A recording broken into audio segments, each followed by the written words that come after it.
reverendo padre Manuel Año, párroco de esta parroquia de Nuestra Señora de Fátima, rector del santuario del mismo nombre y conciliario de la cofradía de Nuestra Señora de las Angustias.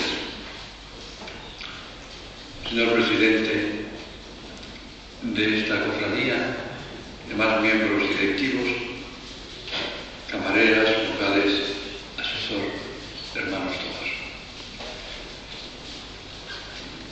Hoy, mis queridos hermanos, nuestra Madre la Iglesia en todo el mundo celebra la fiesta de la exaltación de la Santa Cruz.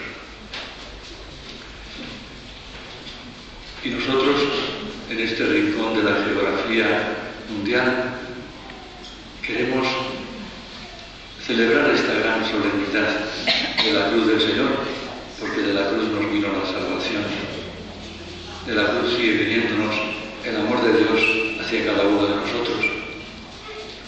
Queremos, digo, en este rinconcito del mundo, estar muy pegaditos a la Virgen, nuestra Madre, la Virgen de las Angustias.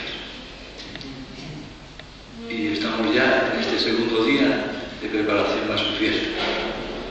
Estamos ya en esta segunda jornada del Triduo que esta parroquia, a través de esta cofradía de Nuestra Señora de las Angustias, ha querido celebrar preparándose de la mejor manera posible.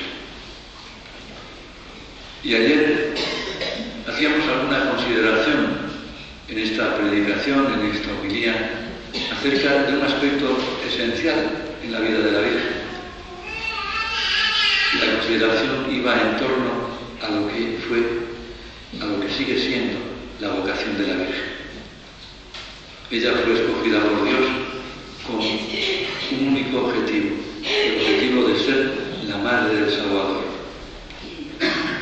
Ella fue elegida desde la eternidad por la Trinidad Santa para que en su seno bendito se encarnase la segunda persona de la Santísima Trinidad.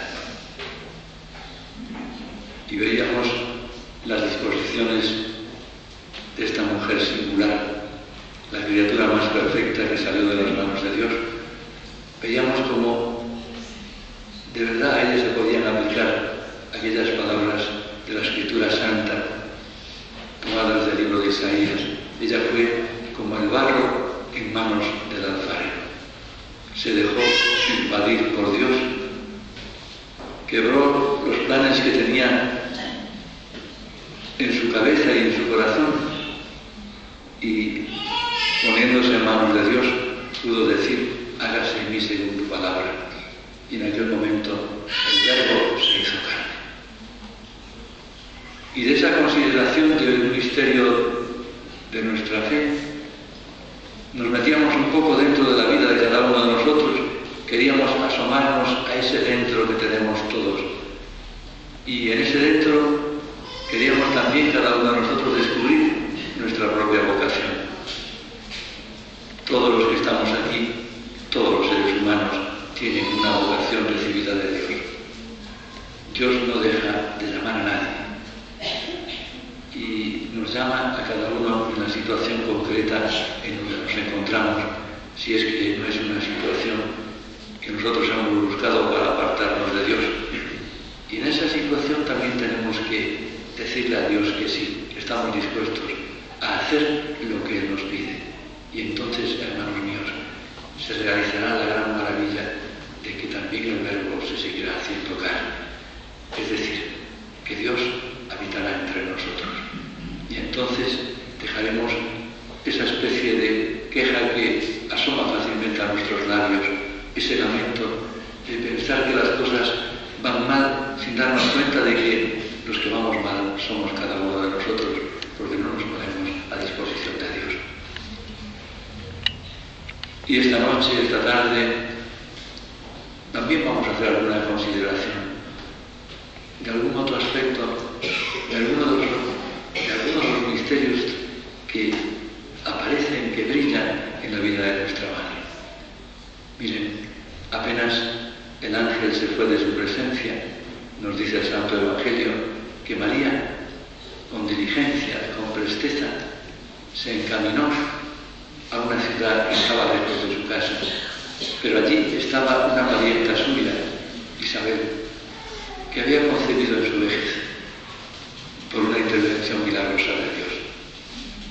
Y María, con rapidez, se va a estar con aquella parienta suya para que tenga alguien que la cuide, alguien que la anime, alguien que la sostenga en aquel momento difícil de su vida. Y esa va a ser María. María lleva ya en su seno al Salvador del mundo.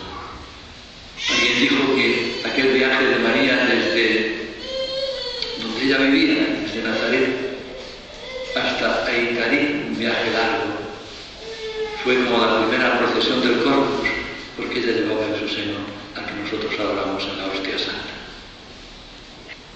Llegó a la casa de Isabel, e Isabel se llenó de gozo, y sigue diciéndonos el Santo Evangelio de San Lucas que la criatura saltó también de gozo en el seno de Isabel. Y no pudo menos Isabel que prorrumpir unas palabras que recordamos muchas veces. Le dijo: bendita eres, bendita tú que has creído, porque el Señor realizará todo lo que te ha prometido. Beata tú, pues creíste, dice el texto latino, bienaventurada tú porque has creído. Hermanos míos, vamos a hacer alguna consideración acerca de la fe de María Santísima, para después volver hacia nosotros mismos, meternos de nuevo en esa interioridad, en ese dentro nuestro, y preguntarnos cómo va nuestra vida de fe. María cree al ángel. María enseguida lleva ya la salvación a su parienta Santa Isabel. María no discute con Dios, acepta el ser virgen y ser madre, acepta el ser criatura y ser madre de Dios Hijo, hija de Dios Padre y esposa de Dios Espíritu Santo. Cuando hablamos de la fe, algunas veces pensamos ¿qué es la fe? Y nos quedamos como sin saber dar una respuesta y concebimos la fe como algo oscuro, algo que nos deja como sin recursos para poder entender. Cuando hablamos de la fe, otras veces nos limitamos simplemente a decir, bueno, la fe pues es ese conjunto de verdades que yo tengo que creer, pero son verdades que no acaban de formar parte de mi vida. La fe es un conjunto de verdades que yo recito cada domingo cuando asisto a la celebración de la Santa Eucaristía en la recitación del credo. Pero, ¿qué más hace la fe? Nos quedamos probablemente solamente en eso. Y miren, el apóstol San Pablo le decía a los primeros cristianos que el justo, es decir, el cristiano, tiene que vivir de la fe. ¿Y qué significa vivir de la fe?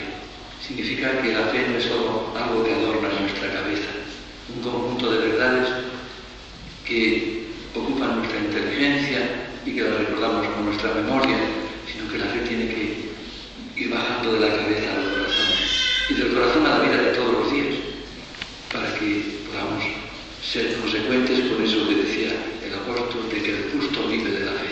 Nosotros tenemos que vivir vida de fe. Y claro, la fe empieza por ese conocimiento. Un día despertamos, por decir así, creyendo. Un día despertamos creyendo. Y entonces decimos, creo en Dios Padre Todopoderoso, Creador del cielo y de la tierra, etc. Pero ese despertar es producto, valga la expresión, de las aguas bautismales que nos han borrado el pecado original y han infundido en nuestra alma la fe, la esperanza y el amor. Pero eso es una semilla que brota, pero necesita cuidados. Necesita unos cuidados especiales para que esa fe sea robusta, para que esa fe pueda iluminar